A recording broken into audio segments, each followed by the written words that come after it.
비하인드 뉴스 시작하겠습니다. 박성태 기자가 나와 있습니다. 어서 오세요. 예. 자, 첫 번째 키워드 열죠. 네, 첫 키워드는 잘과 열심히로 잡았습니다. 잘한다와 열심히 한다. 두 단어는 비슷한 것 같으면서도 차이가 분명히 있는데요. 오늘 국회 발언에서 여기에 대한 차이가 확연히 느껴지는 대답이 나왔습니다. 홍남기 경제부총리에게 정유섭 한국당 의원의 질문 과정 속에서 나왔는데요. 들어보겠습니다. 그러니까 잘한 경제 정책이 있으면 얘기해 보세요. 너무 많아가지고 제가 아직 얘기를 못하겠어요. 열심히 한 거를 지금 뜻하는 겁니다. 저희가 약간 중간에 편집을 했는데요. 너무 많아서 얘기를 못하겠습니다 하고 그냥 국회의원들 몇몇 웃고 또 정유섭 의원도 웃었는데 그 다음에 약 10초간 침묵을 지키다가 그냥 열심히 했다는 뜻이다. 열심히 한 거를 뜻한 거다라고 부연 설명을 했습니다. 그 사이에 10초의 침묵이 있었나요? 꽤 긴 시간인데. 그렇습니다. 10초를 다 침묵을 들 수가 없기 때문에 그건 좀 줄였습니다. 이건 잘했다와 열심히 했다는 물론 뭐 다르긴 하죠. 근데 본인 생각에 나는 분명히 잘한 것 같다고 생각했을 수도 있는 것이고 여러 가지 좀 생각하게 하는 답변이었네요. 그렇습니다.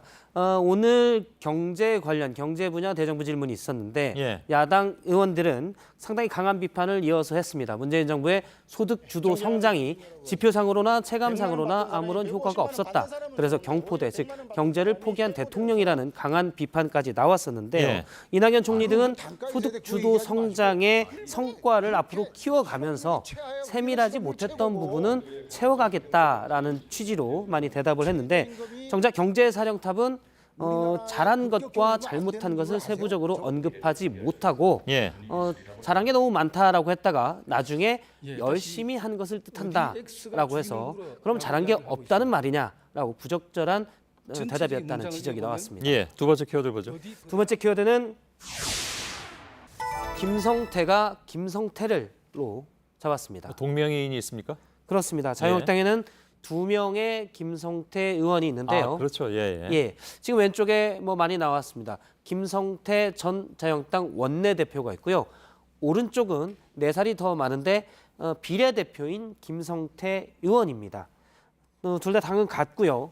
오늘 민주당의 과학기술정보방송통신위원회 위원들이 성명서를 하나 냈습니다.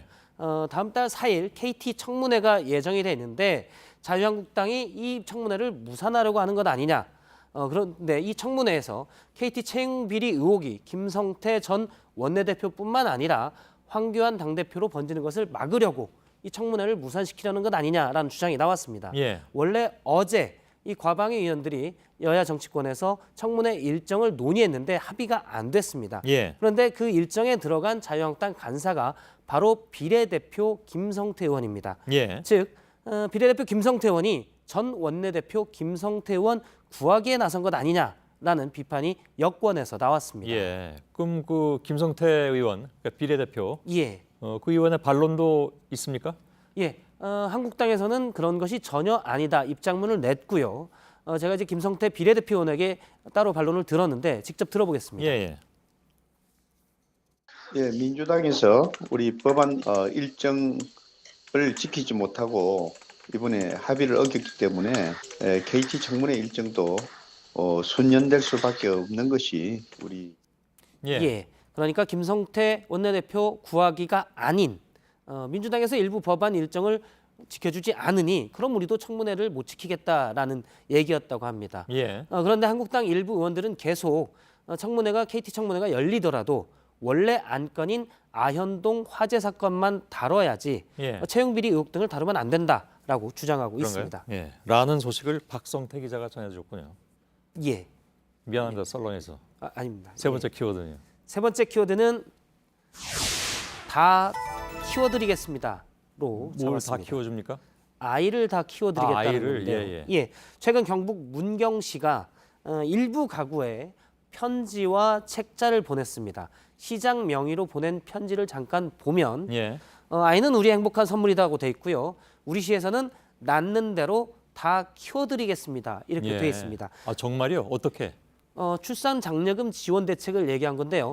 전국 최고 수준의 지원금, 뭐 학자금도 지원하겠다는 것도 또 있습니다. 그래서 뭐 초중고 대학생 장학금을 지급한다는 것도 있는데요. 논란이 될 수 있는 표현들이 좀 몇 가지 이외에도 좀 더 있었습니다. 좀 보면은 우리가 아이를 낳는 순간 우리 후세의 어깨는 가벼워지고 노후에 우리 모두 행복을 누릴 수 있다라고 했는데 그러면 우리 노후를 위해서 아이를 낳아야 되는 거냐? 아이의 역할에 대해서 좀 논란이 있을 수가 있고요. 후세 어깨가 요즘 가벼워지지 않는다고 생각하니까 안 낳는 거 아닌가요? 그렇습니다.